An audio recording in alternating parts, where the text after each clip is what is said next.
Hello viewers, আসসালামু আলাইকুম বন্ধুরা। আজকে আরও একটি নতুন ভিডিও নিয়ে আসলাম। তো আজকের ভিডিওটি হলো, তো আপনারা কিভাবে হাঁস খামার করবেন, কিভাবে পালতে হয়, অবশ্যই হ্যাচারি থেকে জেনে নেবেন। অবশ্যই আপনারা তুষ ও হারিকেন পদ্ধতিতে হাঁসের বাচ্চাটা খামার করবেন, কারণ এটি 1 মাসে ফুটে। তো আমাদের কাছে আপনার বিভিন্ন জাতের মধ্যে রয়েছে খাকি ক্যাম্বেল, জেন্টিং, বেজিং এবং ইন্ডিয়ান রানা। তো আপনারা যদি আপনার 4-5 জাতের হাঁসের বাচ্চাও রয়েছে।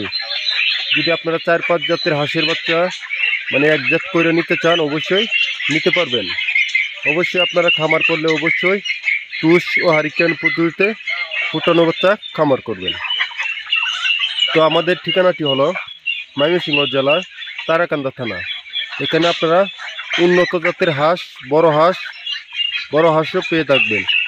যদি আপনারা বড় হাঁসও নিতে চান, অবশ্যই আমাদের কাছ থেকে নিতে পারবেন, অথবা 1 মাসের বাচ্চাও যদি নিতে চান, অবশ্যই নিতে পারবেন। তো আমাদের কাছে সকল জাতেরই হাঁসের বাচ্চা পেয়ে থাকবেন। অবশ্যই আপনারা যদি ডিম পাড়ানোর জন্য নেন, অবশ্যই তুষ ও হারিকেন পদ্ধতিতে হাঁসের বাচ্চাটা নেবেন। অবশ্যই আপনারা ভ্যাকসিন করা হাঁসটা নেবেন, তাহলে রোগে আক্রান্ত কম হয়। তো বন্ধুরা, আজকের ভিডিওটি এ পর্যন্তই। যদি আপনারা হাঁসের বাচ্চা নিতে চান এবং বড় হাঁস নিতে চান, অবশ্যই আমাদের স্ক্রিন দেওয়া নাম্বার আছে, ওখান থেকে যোগাযোগ করতে পারেন।